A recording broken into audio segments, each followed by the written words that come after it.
एक बहुत बूढ़ा व्यक्ति मेरे पास खड़ा था और हम फिर से एक और भी बड़े फाटक पर खड़े थे।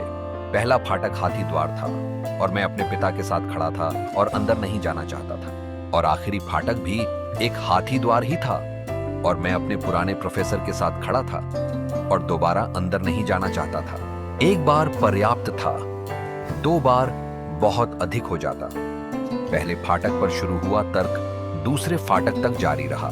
जो ना मैंने अपने पिता से कही थी, वही ना मैंने अपने प्रोफेसर से कही थी, जो वास्तव में मेरे लिए एक पिता समान थे। वह नाम मेरा स्वर बन गया, मेरे पूरे अस्तित्व का मूल तत्व बन गया।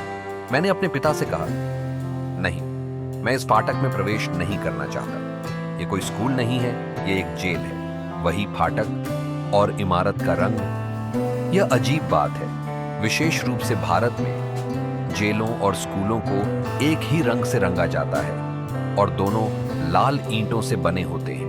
यह जानना बहुत कठिन होता है कि इमारत जेल है या स्कूल। शायद किसी व्यावहारिक मस्खरे ने कोई मजाक करने की कोशिश की थी, लेकिन उसने इसे पूरी पूर्णता से किया। मैंने कहा, इस स्कूल को देखो, आप इसे स्कूल कहते हैं। इस फाटक को देखो और आप मुझे कम से कम 4 साल तक प्रवेश करने के लिए मजबूर करने यहाँ आए हैं। यह एक ऐसे संवाद की शुरुआत थी जो कई वर्षों तक चला और आप इसके पार कई बार आएंगे, क्योंकि यह कहानी में आड़े तिरछे चलता है।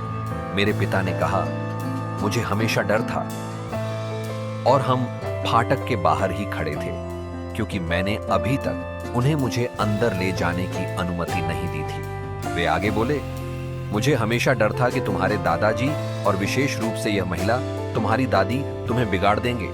मैंने कहा, आपका संदेह या डर सही था, लेकिन काम पूरा हो चुका है और अब कोई इसे पलट नहीं सकता, इसलिए कृपया हमें घर जाने दें। उन्होंने कहा, क्या तुम्हें शिक्षित होना ही होगा? मैंने कहा, यह कैसी शुरुआत है? मुझे हां या ना कहने की भी आजादी नहीं है। आप इसे शिक्षा कहते हैं, लेकिन यदि आप यही चाहते हैं तो कृपया मुझसे मत कहिए। यह रहा मेरा हाथ, मुझे अंदर घसीट ले चलिए। कम से कम मुझे यह संतुष्टि होगी कि मैंने अपनी मर्जी से इस बदसूरत संस्थान में कभी प्रवेश नहीं किया। कृपया कम से कम मुझ पर यह कृपा कीजिए। बेशक मेरे पिता बहुत परेशान हो रहे थे, इसलिए उन्होंने मुझे अंदर घसीट लिया। हालांकि वे एक बहुत ही सीधे साधे व्यक्ति थे, लेकिन वे तुरंत समझ गए कि यह सही नहीं था।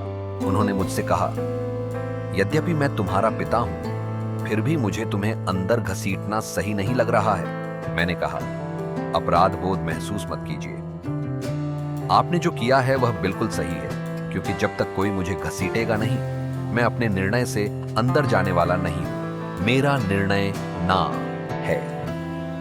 आप अपना निर्णय मुझ पर थोप सकते हैं, क्योंकि मुझे भोजन, कपड़े, आश्रय और हर चीज के लिए आप पर निर्भर रहना पड़ता है। स्वाभाविक रूप से आप एक विशेषाधिकार प्राप्त स्थिति में हैं। कैसा प्रवेश था वह? स्कूल में घसीटा जाना। मेरे पिता ने खुद को कभी माफ नहीं किया। जिस दिन उन्होंने संन्यास लिया, क्या आप जानते हैं कि उन्होंने मुझसे पहली बात क्या कही? मुझे क्षमा कर दो, क्योंकि मैंने तुम्हारे साथ बहुत सी गलत बातें की हैं। इतनी बातें हैं कि मैं गिन नहीं सकता, और कुछ ऐसी भी होंगी जिनके बारे में मैं जानता तक नहीं हूं। बस मुझे क्षमा कर दो। उस दिन मेरे पिता के साथ एक महान संवाद शुरू हुआ और यह रुक रुक कर चलता रहा और केवल तभी समाप्त हुआ जब वे सन्यासी बने। उसके बाद किसी भी तर्क का कोई सवाल ही नहीं था। उन्होंने समर्पण कर दिया था। जिस दिन उन्होंने सन्यास लिया, वे रो रहे थे और मेरे पैर पकड़े हुए थे। मैं खड़ा था और क्या आप विश्वास कर सकते हैं, एक कौंध की तरह वह पुराना स्कूल, वह हाथी द्वार, वह छोटा बच्चा जो विरोध कर रहा था, अंदर जाने को तैयार नहीं था और मेरे पिता उसे खींच रहे थे। यह सब कौंध गया। मैं मुस्कुरा दिया। मेरे पिता ने पूछा, तुम मुस्कुरा क्यों रहे हो? मैंने कहा, मैं बस इस बात से खुश हूं कि आखिरकार एक संघर्ष समाप्त हो गया, लेकिन यही सब घटित हो रहा था। मेरे पिता ने मुझे घसीटा था। मैं कभी अपनी इच्छा से स्कूल नहीं गया। मैं खुश हूं कि मुझे अंदर घसीटा गया था, कि मैं कभी अपनी मर्जी से, स्वेच्छा से नहीं गया। वह स्कूल वास्तव में बदसूरत था। वास्तव में सभी स्कूल बदसूरत होते हैं। ऐसी परिस्थिति बनाना अच्छा है जहां बच्चे सीखें, लेकिन यह अच्छा नहीं है कि